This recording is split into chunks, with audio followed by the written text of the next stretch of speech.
Bonjour et bienvenue sur ce nouveau tutoriel sur Blender Profess. Aujourd'hui, je vais vous montrer les bases de Blender.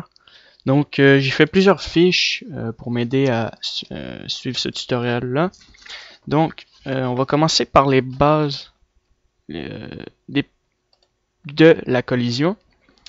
Puis, je vais vous montrer les bases, en fait, des force fields ici. Et je vais vous montrer les bases entières des particules qui sont ici et du R dans Blender. Donc on va commencer par le force field.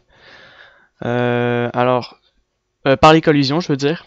Ensuite, on verra les autres objets plus tard. Le cloud, dynamique, soft body, on les verra plus tard. Je vais commencer par ça. Ça va prendre un bon moment. Puis je vais vraiment vous expliquer chaque détail dans le détail près, les moindres parties. Donc, vous cliquez sur Force Field.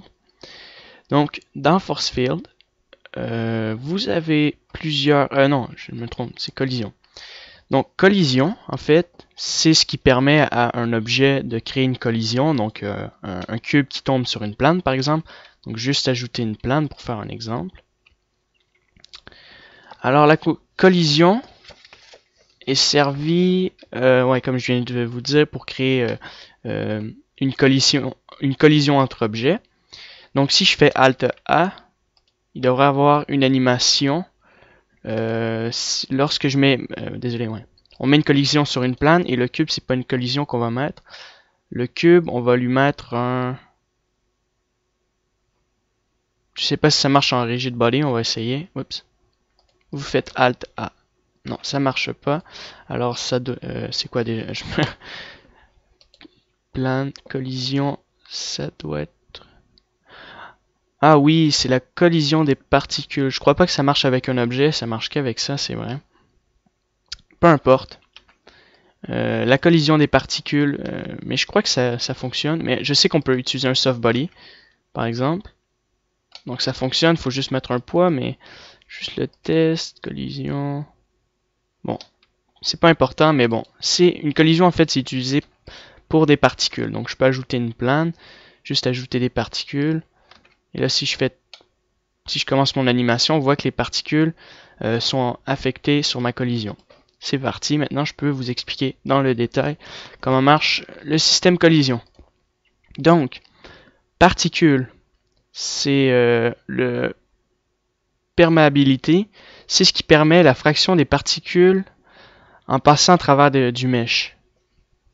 Donc, si je l'augmente, par exemple à 1, ça va permettre à mes particules de passer à travers mon objet. C'est simple. Donc il n'y a pas toutes les particules qui traversent, mais il y en a certaines. Ensuite, le prochain, stickness. C'est le nombre de particules qui en fait, qui ne se collent pas, qui ne se colle pas à l'objet, je crois, à moins que je me trompe. Je crois que c'est le contraire, il se colle à l'objet. Par exemple, à 1. Alors, si je sélectionne ça, voilà, c'est ce que je disais en fait. Donc j'avais raison, c'est les particules qui en fait ne se collent pas à l'objet, donc on voit qu'ils sautent en fait, ils veulent pas se coller en fait, donc ça crée un effet trampoline un peu. Donc, si je mets ça à 0, kill particule en fait. Ça supprime les particules lors de l'impact. Donc ça peut être intéressant lorsqu'on fait, je sais pas moi, moi je vois comme dans les jeux vidéo lorsqu'on tue un personnage il tombe et il disparaît, mais ça n'a aucun rapport, donc je vois pas d'exemple pour vous. C'est pas si grave.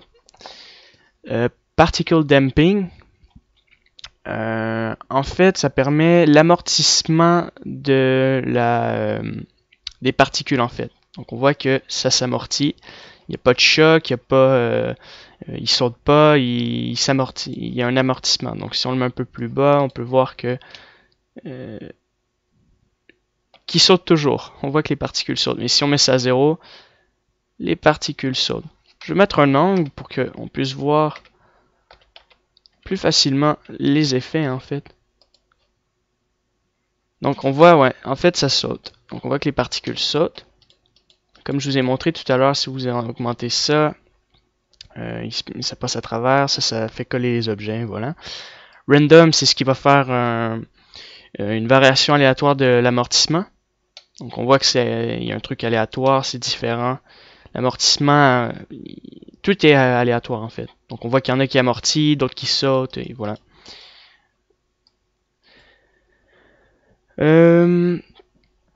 Absorption ici, c'est ce qui permet...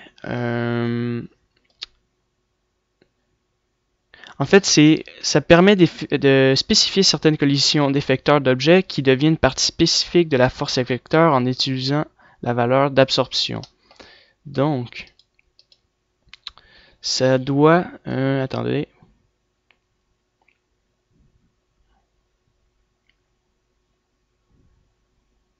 En fait, on peut spécifier avec le force field les particules qui vont être affectées en fait par l'absorption du force field en fait lors d'une collision. Donc ça, je vais vous montrer. Vous allez comprendre ça plus tard. Donc voilà. Ensuite, ce que j'ai oublié de vous montrer, particules friction en fait, c'est pour créer une friction au niveau des particules lors de l'impact. Et après, ben, c'est la même chose. C'est là, c'est la friction de manière aléatoire lors de l'impact. Ensuite, inner et outer et inner, en fait, je vous explique. C'est la taille de la collision intérieure, celui-là. Et ça, c'est la taille de la collision... non, contraire. Lui, c'est la taille de la collision extérieure. Lui, la taille de la zone de collision intérieure.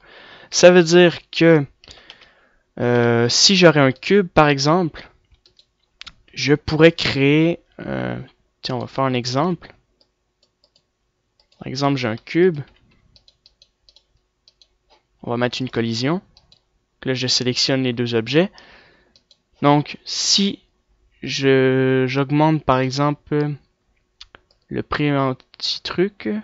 préambule, en fait, je crois pas que ça marche comme ça. C'est plus qu'on l'augmente, moins qu'il va vers l'intérieur. Donc, ça permet à la particule de pouvoir créer... là, on voit qu'il saute, mais si on active, je crois, ça permet à ce que la particule puisse rentrer en faisant le même effet, en fait. C'est comme s'il rentrait dans une guimauve et je mets un exemple où il rentre dans une sorte de gelée et on voit qu'il rentre et qu'il fait la même action. C'est à ça que sert l'effet. Donc pour le faire, je crois qu'il faut activer ça, je sais pas. Je crois pas. Peut-être que comme ça un peu. Si on met ça à 0. Franchement, je peux pas vous dire, j'ai jamais fait d'exemple. En plus, on voit qu'il y a écrit soft body and clothes. Probablement que c'est utilisé avec un soft body. Voilà, donc je vais ajouter une nouvelle plane. Comme ça. Maintenant, je viens de vous expliquer le force field, la collision. Maintenant, je vous explique comment marchent les force fields. Alors, attendez une seconde, force field. Donc, la force, ici, en fait, ça donne une force constante en direction positive ou à une distance négative au centre d'un objet. Ça veut dire que ça donne une force tout autour de ce cercle-là de manière positive ou négative. Donc on peut faire l'exemple, par exemple, avec les particules, toujours. Là, nous avons la force de l'objet ici. C'est ce qui permet la force et on peut le mettre dans le négatif, comme je vous ai dit. Flow, alors flow, faudrait que je regarde mes papiers. Flow, je suis pas si sûr. Je ne vais pas dire n'importe quoi, juste peut-être regarder rapidement dans mes feuilles. Flow, je crois qu'il crée une force sur un axe, sur un axe X, Y ou Z. Je veux pas me tromper, donc c'est pour ça que je regarde.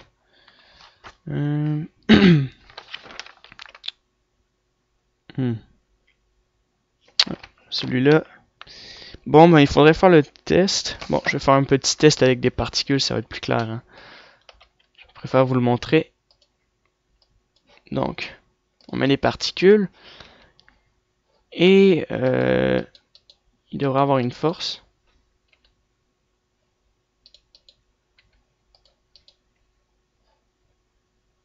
Donc on voit qu'il y a une force, ça met les particules sur ce côté-là. Donc ce que je voulais savoir, c'est comme à quoi sert flow. Si on met le flow à 5, j'ai l'impression que ça réduit la vitesse de la force des particules. Je veux pas me tromper, mais je crois que c'est ça. Ensuite, noise, c'est ce qui va créer un effet de noise. Donc si je l'augmente, ça va créer des turbulences. Ça devrait créer des turbulences, donc je vais changer. Ça, je vais le mettre à 0. Donc là, on le voit pas très bien, mais il y a un peu de turbulence. Donc on voit que c'est pas parfait au niveau du mouvement, comme tout à l'heure. Seeds, je veux pas me tromper non plus, mais je crois que c'est la manière aléatoire des particules, je crois. Seeds, ça me paraît comme ça. Après location et rotation, absorption. Mais attendez une seconde parce que je sais que j'avais pris... voilà, je crois que c'est ça. Non. J'avais pris des notes. C'est bizarre que j'avais pas pris ces notes-là, mais bon. Je vais regarder encore dans mon livre.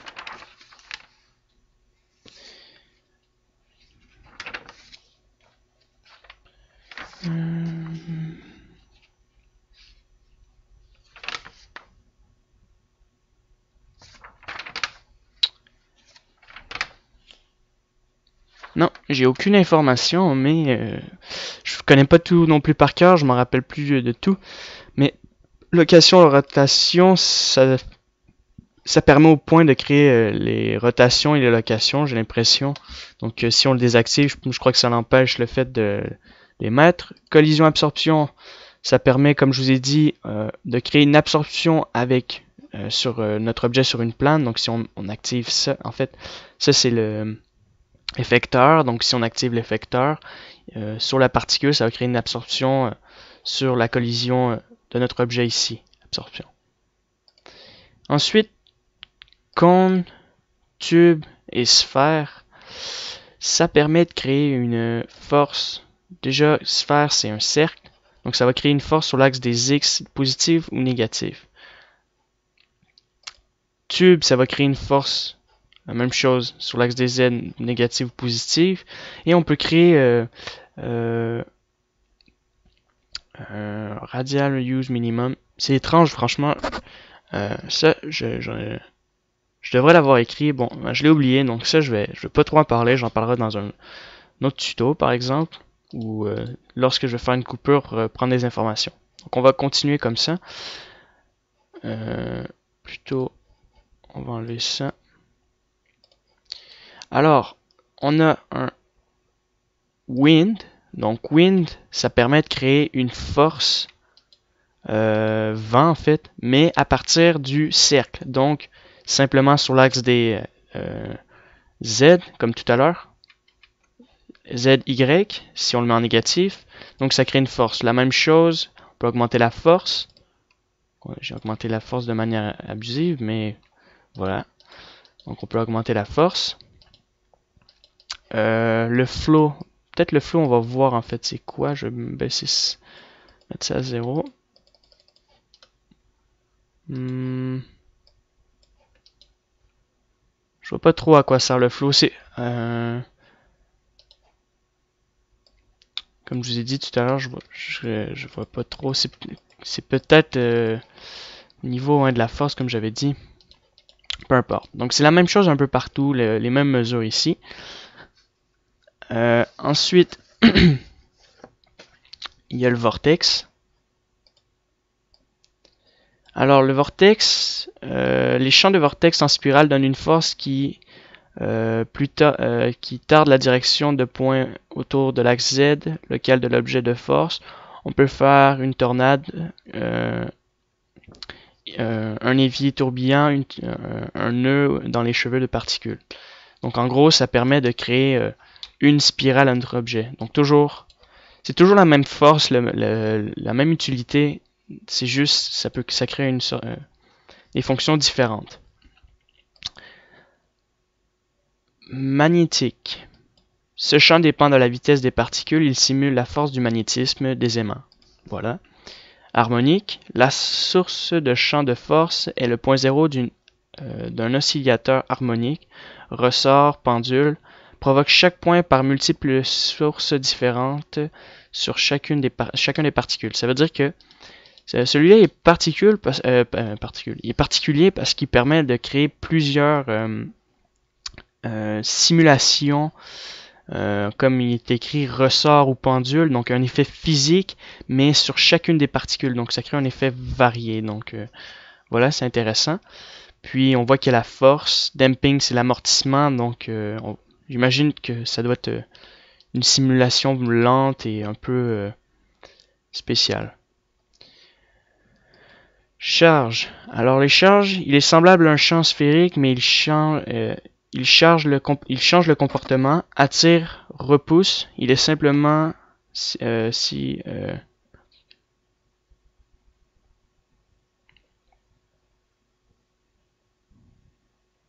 en fait, ça permet de créer un effet un peu de force. Donc, il est un peu semblable à l'effet force, donc il va créer un effet sphérique. Donc, je crois m'avoir trompé avec la charge. En fait, il va créer, comment dire,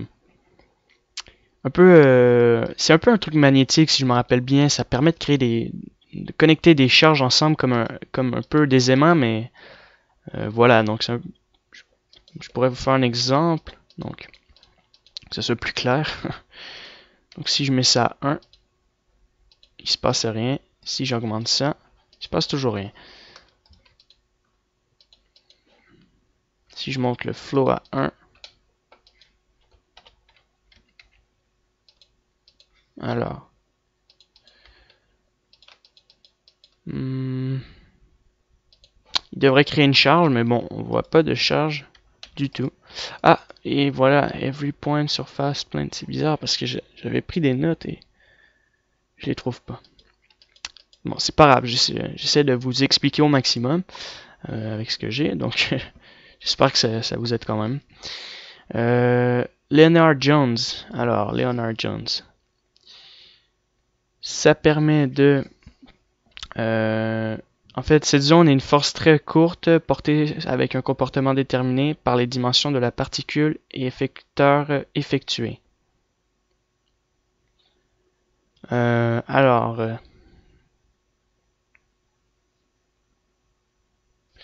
sais que c'est un truc spécial parce que Leonard Jones, c'est ce qu'on utilise pour... attendez, pourquoi mes mesures sont tous basses?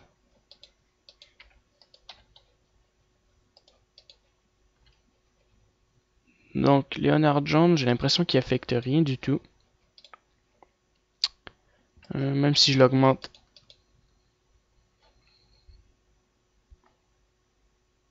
On va le mettre en...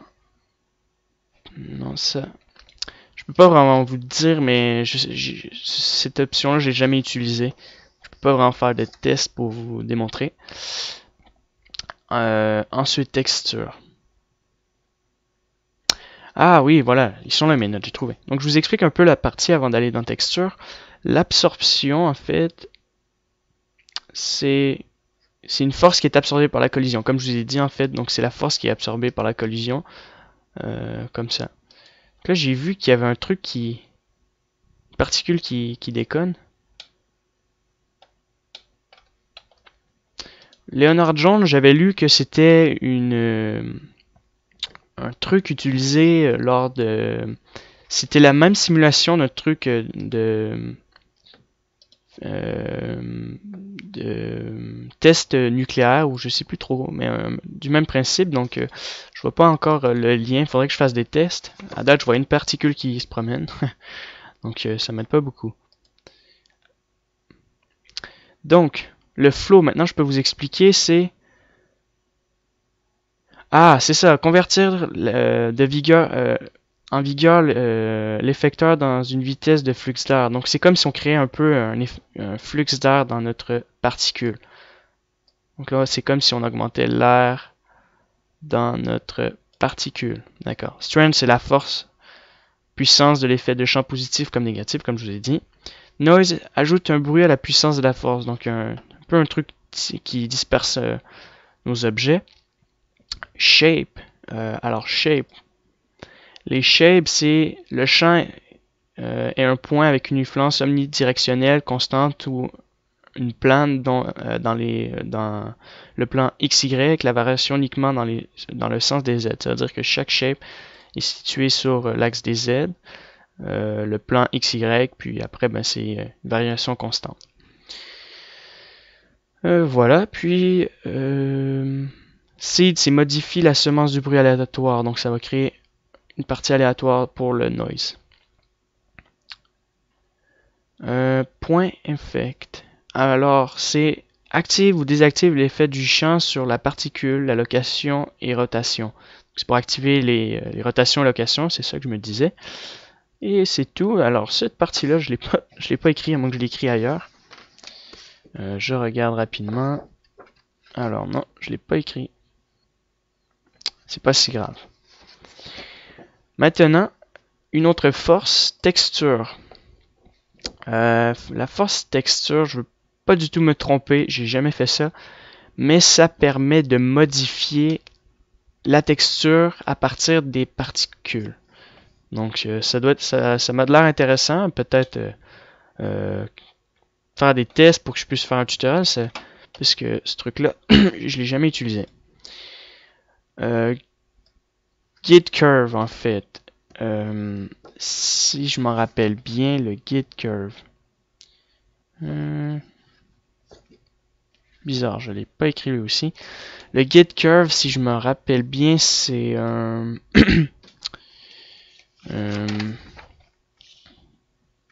Attendez, je vais regarder encore dans mes documents. Alors, git curve, j'en ai aucune idée, mais je sais que ça permet de créer une ligne, je crois, à force des particules, je crois. Mais je veux pas dire n'importe quoi, donc je vais passer cette étape-là. Turbulence. En fait, ça crée des turbulences comme on le voit ici. La grandeur, le flow dans l'air, donc voilà, c'est tout simplement. Et peut-être baisser le strength. Il est en négatif.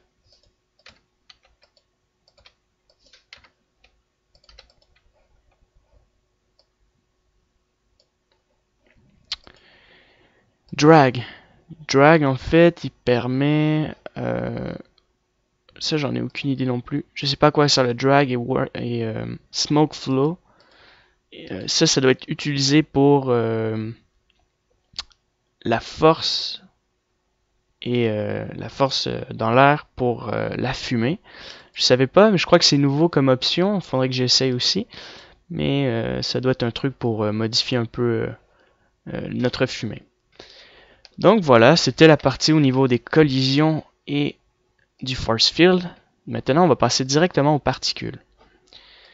Particules, donc c'est simple, vous allez dans particules ici, vous faites plus, vous avez le nom de votre particule, le setting du particule, et vous avez air émetteur. Donc, je vous explique. Alors, juste sortir mes documents parce que là, j'ai pris mon temps pour écrire chaque partie. Alors, on va commencer par l'émission. Alors, c'est la distribution initiale des particules sur l'émetteur et la façon dont ils sont nés dans la scène. Donc, l'émission, ici, si je mets 300, il y aura 300 particules dans la scène. Si j'augmente, il y en aura de plus en plus. Alors, c'est le montant maximum des particules dans la simulation, en fait. Ensuite, start, c'est il commence à 1 et il finit à 200 frames, comme là. Mais il continue un peu à vivre, comme on voit ici, à cause de la durée de vie, le lifetime. Donc, c'est la durée de vie des particules en frame, en fait. Donc, par FPS. Et ça, c'est la durée de vie de manière aléatoire dans ici. Donc, ensuite, vert ici qu'on voit. En fait, il permet de créer, comme on voit ici, les particules au niveau des émetteurs. Des émetteurs, je veux dire des vertex. Face, la particule s'active à partir des faces. Volume, c'est dans un volume, donc dans un mèche fermé, par exemple à l'intérieur d'un cube. Donc on le garde toujours en face, à moins qu'on veut des vertex. Random, alors, random. Je veux pas me paramètre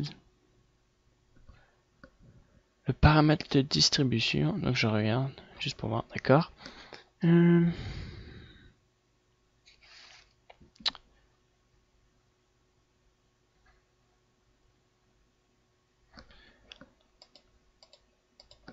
Donc, je vais juste tourner la page pour voir la suite. Alors, event distribution. Donc, on va commencer à regarder. D'accord, j'ai compris. Donc, le random qui est ici, c'est les indices d'éléments sont passés par un lien ordre aléatoire au lieu de linéaire, l'un après l'autre. Pour face et volume, des options supplémentaires apparaissent. Ça veut dire que ça permet de créer un truc aléatoire et non de créer chacune des particules qui se suit à la queue leu. Event distribution, si on le désactive ou on l'active, ça permet de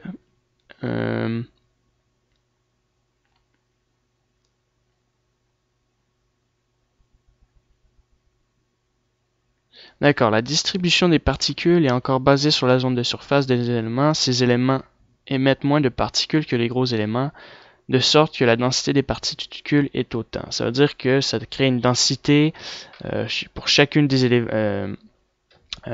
éléments qui est d'autant, donc un truc vraiment aléatoire, comme ça. Puis en fait, ces informations-là sont liées avec ça.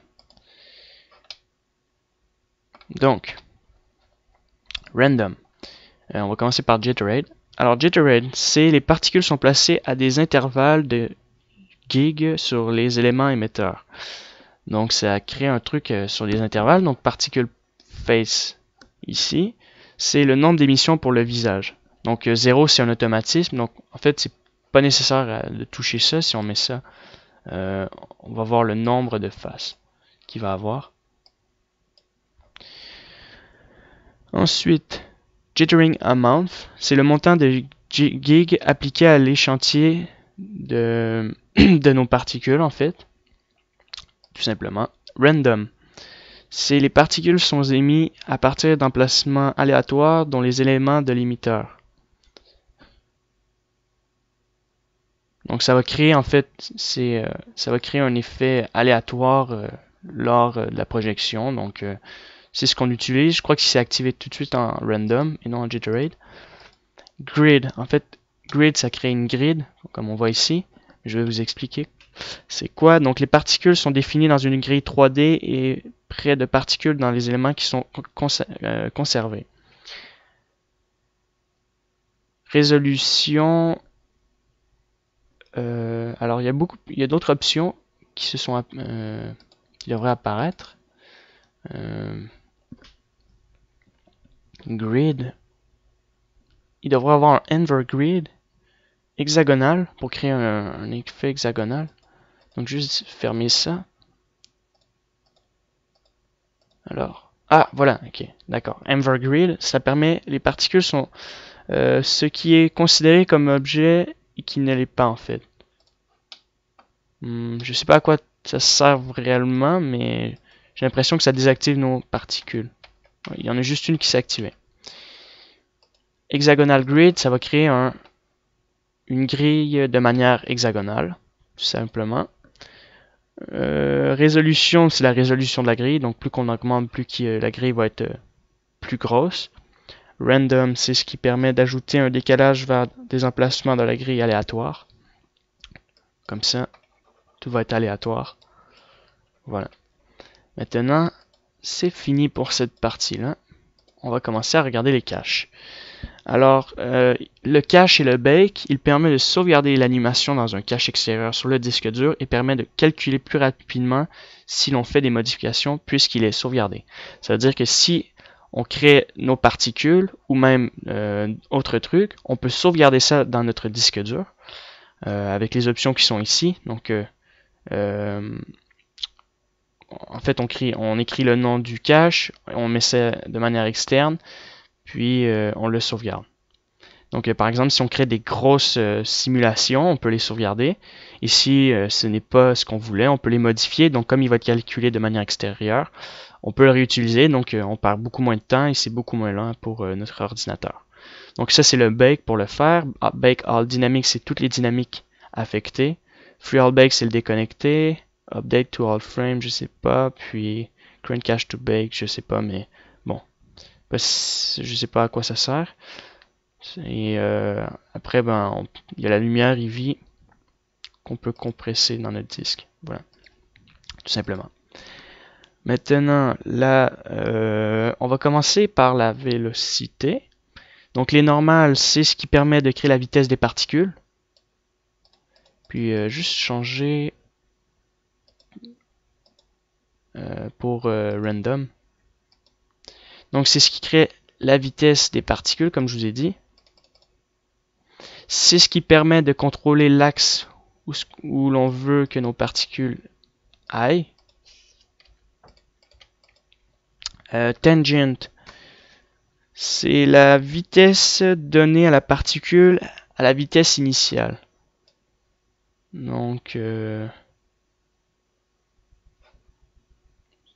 vois pas à quoi il sert vraiment, mais il m'a l'air de... Je sais pas s'il est contrôleur de ça ou non, mais ils disent que c'est la vitesse tangent d'une particule une vitesse initiale. Je vois pas, mais je vois qu'il crée un mouvement. Et rotation, c'est ce qui crée une rotation du tangent de la surface. D'accord. Ça veut dire que si on se met comme ça, je vais essayer. La particule va aller par là. Et la rotation, c'est ce qui va créer une rotation, en fait, des deux axes, tout simplement, j'ai l'impression. On met ça à 0.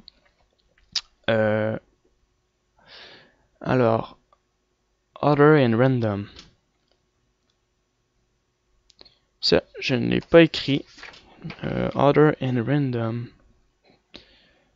Random, de toute manière, Object, ça doit être les objets qui sont utilisés.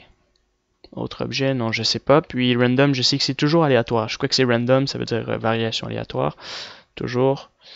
Donc je l'ai pas écrit, peut-être que c'était pas si important, mais quand même j'aurais pu en parler. Object, à moins que c'est ça. C'est les mouvements des objets initiales. Par exemple, c'est donné à un objet une vitesse initiale, random. Voilà, ça doit être... En fait, c'est ça. Mais bon, c'est pas trop grave. Rotation, lorsque vous activez la rotation initiale, initial rotation mode, c'est la rotation initiale des particules sur l'axe des X par les alignements dans le sens de. Donc, dans le sens de, ça veut dire qu'il y a plusieurs trucs. Ça, on a plusieurs sens de rotation. On peut le mettre de manière aléatoire. Angular velocity, c'est l'ampleur de la vitesse angulaire. Donc, plus qu'on l'augmente, plus que ça va aller vite. Dynamique.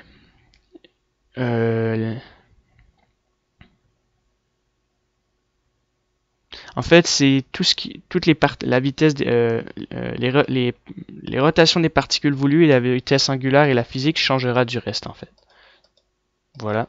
Phase, c'est pour une rotation initiale et random, c'est pour une rotation aléatoire. Donc pour voir les rotations, il faudrait vraiment prendre un objet qu'on remplace pour les cubes parce que les petits ponts on les voit pas. Ou sinon, il y a des options qui peuvent nous aider. Donc voilà, c'est à ça que ça sert.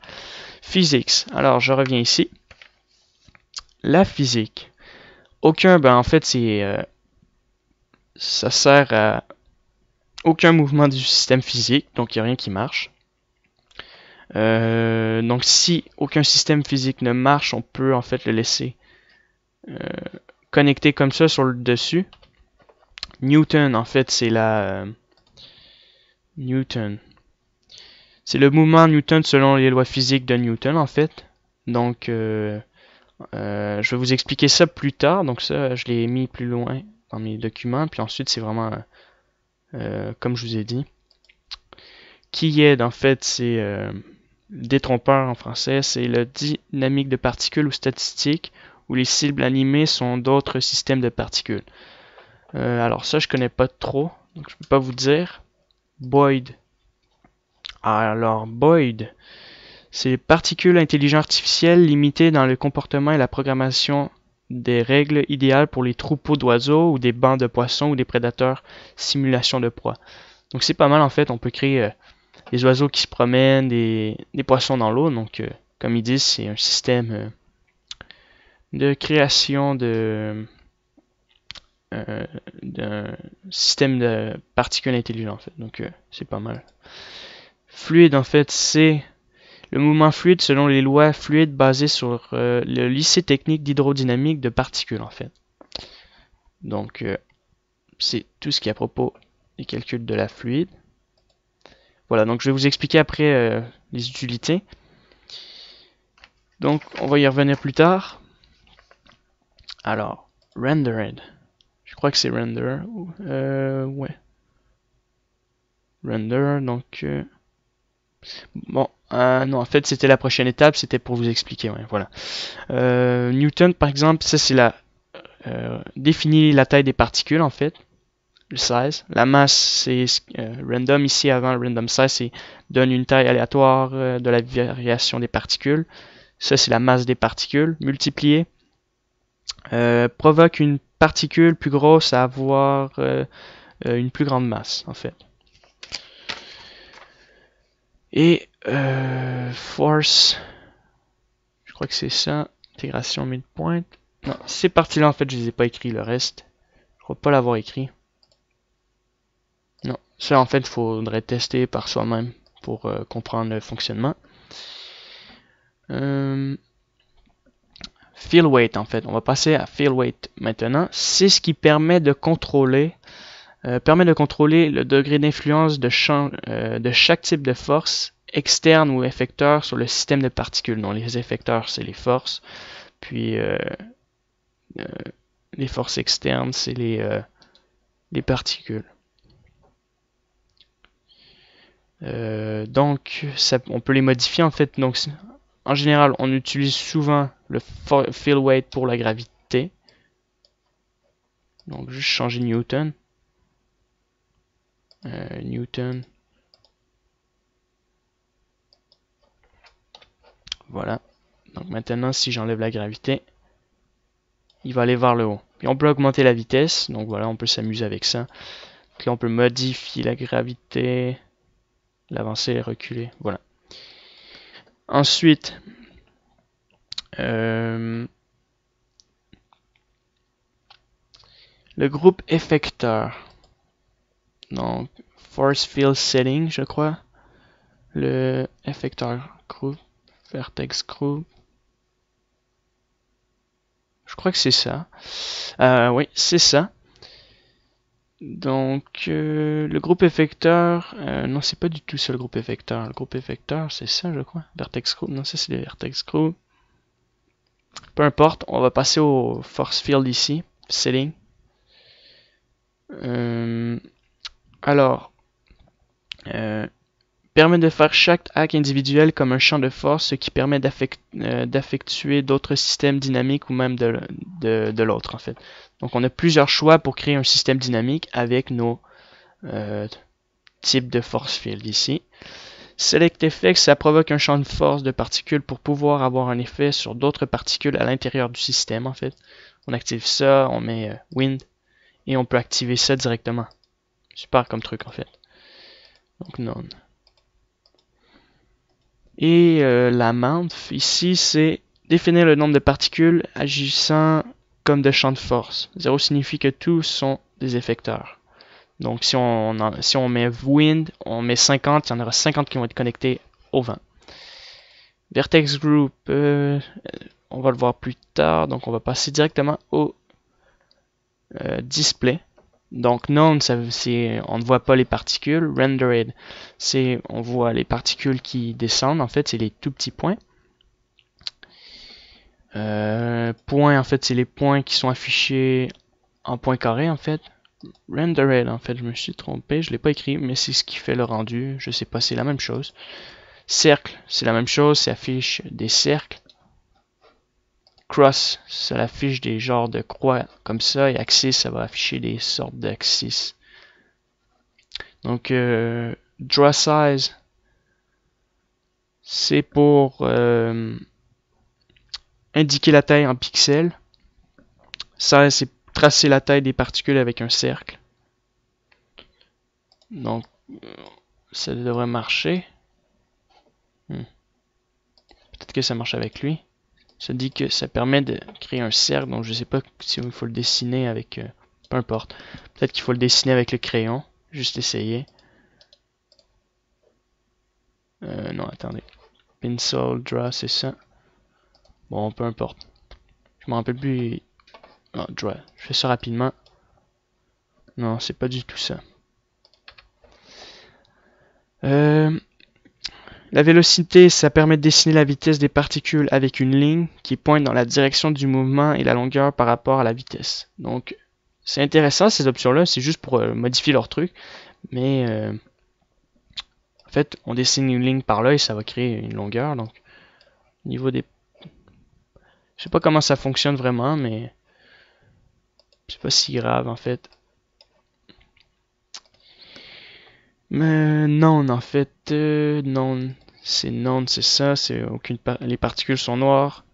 Matériel, c'est que les particules, en fait, ils ont une couleur associée aux matériaux. Vélocité, c'est des particules de couleur en fonction de leur vitesse. Donc on peut modifier ça avec la vitesse de bleu qui est lente et rouge qui est rouge. Donc après vert, c'est peut-être plus rapide ou un peu plus lent, jaune plus rapide, vert légèrement rapide, bleu clair ou des trucs comme ça, violet. Voilà. Et on peut modifier en fait le maximum de la vitesse en fait d'accélération. Render setting maintenant. Donc matériaux c'est index, c'est les matériaux de l'objet utilisés pour les particules. Donc si on va dans les matériaux ici, on fait nouveau, on a la couleur associée à notre particule.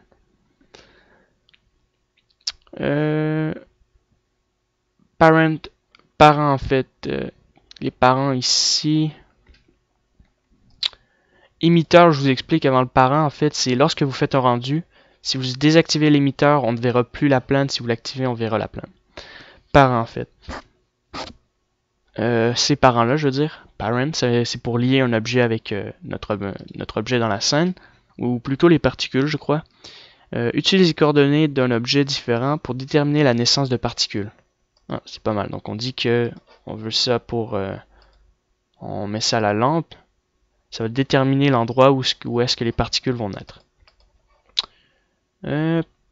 Parents, ici avec le S, c'est rendu des particules de parents si des particules pour enfants sont utilisées. Donc les children ici en fait. Unborn. Unborn, c'est ça. Unborn rend les particules avant leur naissance. Donc on commence. Rendre les particules avant leur naissance. Die, je crois. En fait, il devrait commencer à animer. Attendre avant d'animer. En fait, c'est bizarre qu'il anime tout de suite. Comme il était écrit, rendre les particules avant leur naissance. Ah non, non, c'est pour rendre avant. D'accord. Die, c'est la même chose, c'est rendre les particules après leur mort. Maintenant, le known, c'est sans couleur dans le rendu. Ça, c'est des effets pour créer une couleur de rendu. Pas nécessairement, vous allez comprendre. Halo, en fait, c'est un rendu du type matériau halo. Trail count, c'est définissez le nombre de particules de sentier lorsqu'il est supérieur à 1, des options supplémentaires apparaissent.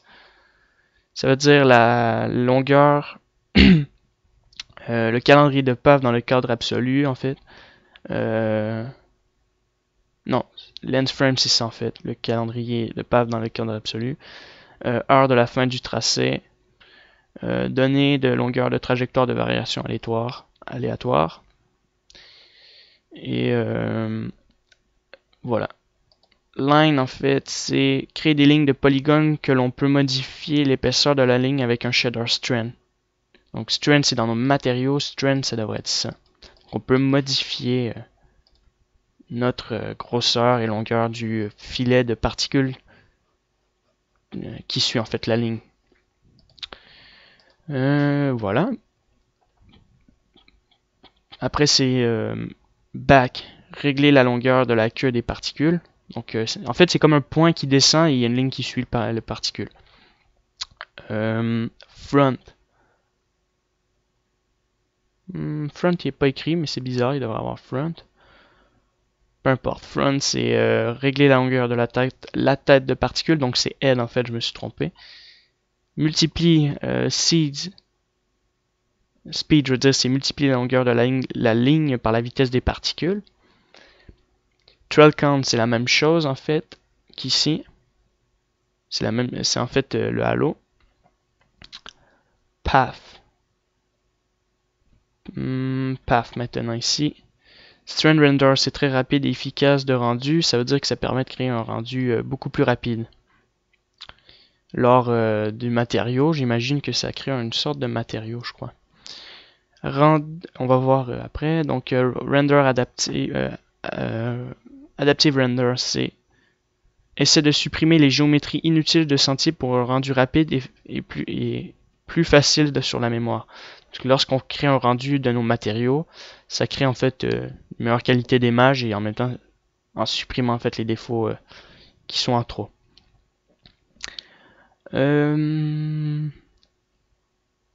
Alors l'angle, ça doit être les degrés. Donc le nombre de degrés de chemin pour produire un autre segment de rendu. Pixel. Donc angle en fait c'était degré pardon. Pixel c'est le nombre de pixels de chemin à parcourir pour un autre segment de rendu. En fait c'est pour augmenter la qualité des degrés et des pixels j'ai l'impression. B-spline c'est pour interpoler les cheveux à l'aide de B-spline. B-spline cela peut être une option pour souhaiter utiliser de faibles valeurs de rendu. Voilà. Step ici. Définissez le nombre de subdivisions des chemins de rendu, à savoir que une subdivision donne 2, donc 2 subdivisions je veux dire, et 4 subdivisions donnent 3, 8 subdivisions donnent 4, et 16 subdivisions donnent 5 subdivisions en fait. Donc, il faut bien faire attention parce que plus qu'on l'augmente, plus qu'il y aurait beaucoup de subdivisions et ça pourrait ralentir votre ordi. Faire attention.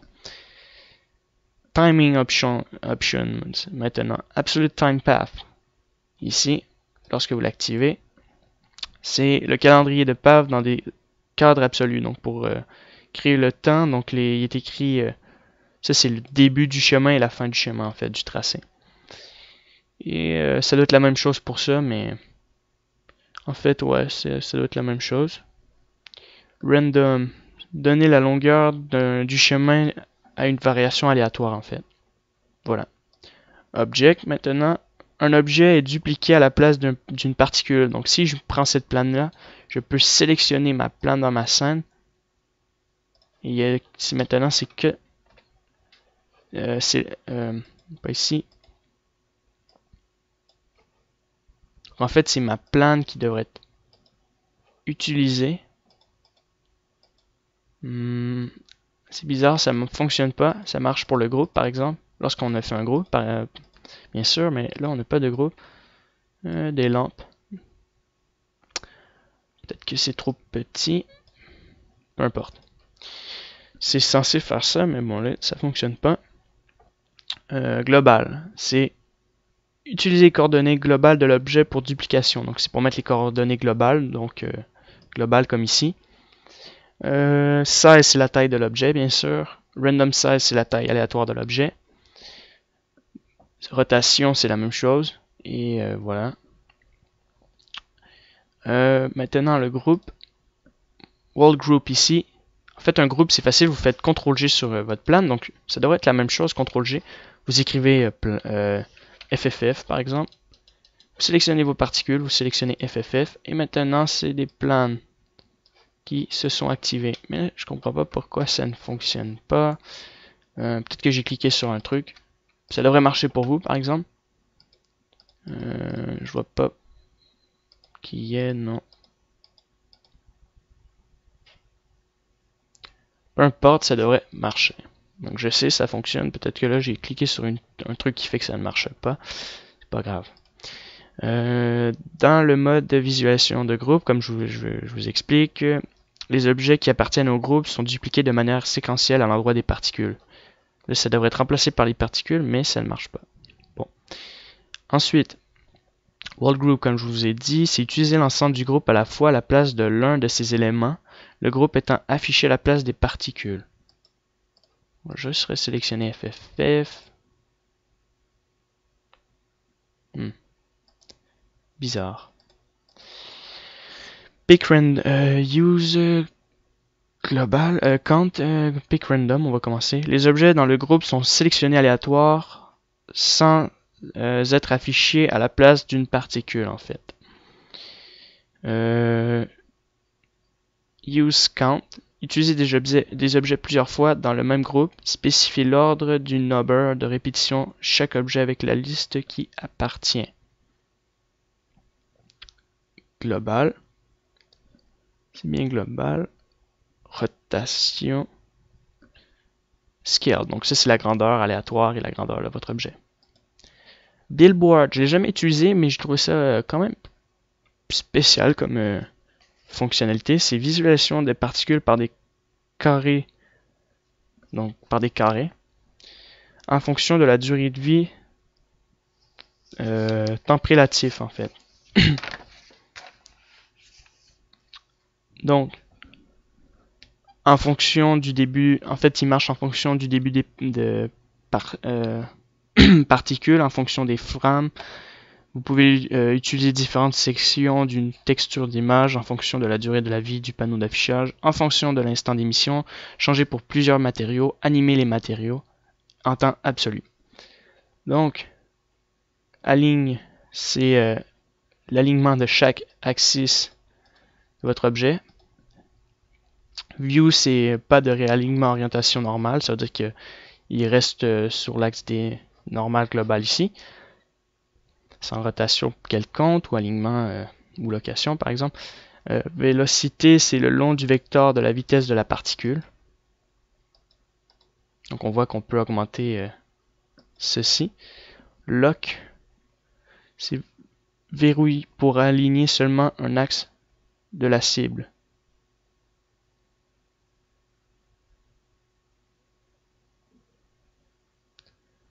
Ensuite, angle inclinaison. Ça permet de créer une inclinaison sur votre objet. Random variation, c'est pour créer des variations. Offset. Attendez, offset. Offset, ici. Panneau d'affichage horizontal et vertical, voilà, tout simplement. UV channel, c'est le panneau d'affichage, ce sont de quelques polygones pour plusieurs textures ici. On peut sélectionner plusieurs textures sur vos objets et les dupliquer, les modifier.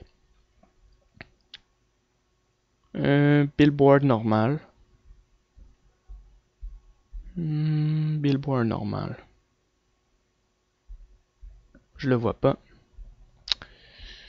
Donc voilà, c'est un peu pas mal tout pour ça, pour cette partie-là en fait. Je vais rester comme ça parce que je m'y connais pas beaucoup, puis j'ai pas trop envie d'en parler. Donc, je crois avoir fait le tour de tout. Donc il reste plus que les air. Il y a une différence. Il y a Advance qui permet aussi de créer un... En fait, qui crée ça, Advance. Donc air, c'est les cheveux. Dynamique. Air dynamique, c'est... je l'ai écrit. Je vais vous le dire. Alors, c'est la rigidité, donc contrôle la manière rigide de racine des mèches des cheveux. Donc ça, c'est pour créer l'animation. Lorsque vous faites Alt A, il devrait y avoir des cheveux qui devraient bouger. La masse, c'est la masse contrôle la masse du matériau du tissu. Bending, c'est contrôle la quantité de courbure le long des poils, des valeurs plus élevées causant moins de flexion en fait. Spring, alors le spring, avant on va commencer par l'internal friction. Hein. Montant de friction entre les poils individuels, donc c'est le frottement interne en fait des cheveux. Collider friction, montant de friction entre les poils et les objets de collision interne. Damping, amortissement sur la vitesse du tissu, plus il est élevé et plus il est lisse, plus il est moins il est augmenté, plus il est plus mou, complètement jingling en fait. R, c'est R a normalement une certaine épaisseur qui ralentit la chute des choses. Et step, c'est la qualité de simulation en étape par frame. Puis plus que la qualité plus qu'on a une meilleure qualité, plus que c'est lent. Donc voilà, c'est la même chose partout. Partout. La seule différence, c'est qu'on n'a pas regardé le children encore. Juste arrêter ça. Children, j'ai pas fait d'exemple, j'ai pas écrit, mais le display, c'est le display ici. C'est la quantité de cheveux. Donc par exemple, on peut mettre des cheveux et on peut mettre un display qu'on peut augmenter pour regarder à quoi ça ressemble pour l'augmenter dans le rendu. Alors les effets, je les connais pas. Dans les termes, je les connais pas tous, mais Clump, ça crée en fait des cheveux qui sont collés. Donc la racine est, en fait, ça crée une pyramide. Donc tous les cheveux se collent comme ça. Et shape, c'est le même principe. Length, c'est la longueur. Threshold, c'est la longueur qu'on peut ajuster. Radius, c'est le radius, donc l'épaisseur. Roughness, je crois que c'est la même chose. Seed, c'est la manière aléatoire de ça. Size, c'est la grandeur. Random, c'est la grandeur aléatoire de ça. Uniforme, roughness, size, intent point. Ça, je le connais pas trop, mais c'est pas compliqué. Hein. De toute façon, je vais vous mettre le lien de Wiki, Blender Wiki, vous pouvez regarder. Et Interpolate, c'est un peu la même chose. C'est juste les poils sont partout en fait. Curl, en fait, c'est boucle un peu, bouclé un peu comme ça. Radical, c'est radical, donc un peu en zigzag. Wave, c'est des vagues. Et bread, c'est comme ça. Bread, je vois pas trop, mais une autre sorte de vague en fait. Vous pouvez ajuster l'amplitude, le flatness, le shape et voilà la fréquence. Et tout ça. Donc voilà. Il reste une autre partie, c'est ça. Donc on peut sélectionner des vertex group qu'on peut sauvegarder ici. Donc ça c'est les vertex group, shape key, UV map, vertex color. Vous allez ici et vous les sélectionnez. Donc là c'est la densité, la grandeur, le clump, clink, roughness 1, roughness 2, roughness n. Voilà, puis on peut ajouter des custom propriétés sur nos objets. Voilà, donc ça c'est la fin du tuto sur les particules. Je peux pas être plus détaillé que ça au niveau des particules, mais ce que je peux faire c'est créer des tutoriels et pour créer plein de trucs pour vous apprendre de nouvelles choses avec ce que je vous ai montré. Donc merci de m'avoir écouté et je vous dis à bientôt pour de prochains tutos sur les bases.